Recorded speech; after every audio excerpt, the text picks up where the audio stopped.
আমাদেরকে আবার কেন টিয়ার শেল মারা হইলো? আমরা শান্তিপূর্ণভাবে আন্দোলন করছি। আমরা রাতের বেলা 4:30টার সময় এসে শান্তিপূর্ণভাবে আন্দোলন করছি। আমরা চাইছি স্টেট রিপ্রেজেন্টেটিভের সাথে কথা বলতে, যে অযৌক্তিক কোটাটা আছে এখনো তা দূর করতে।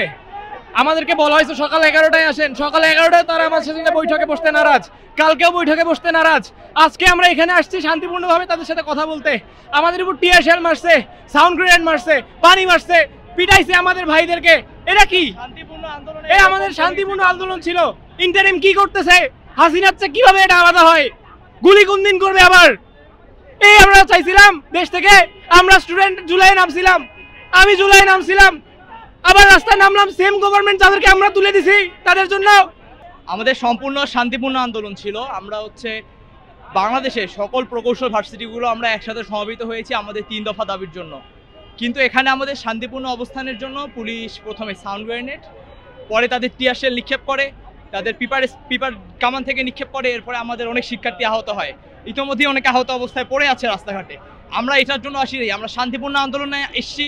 পুলিশ আমাদেরকে উত্তেজিত করার চেষ্টা করছে বারবার।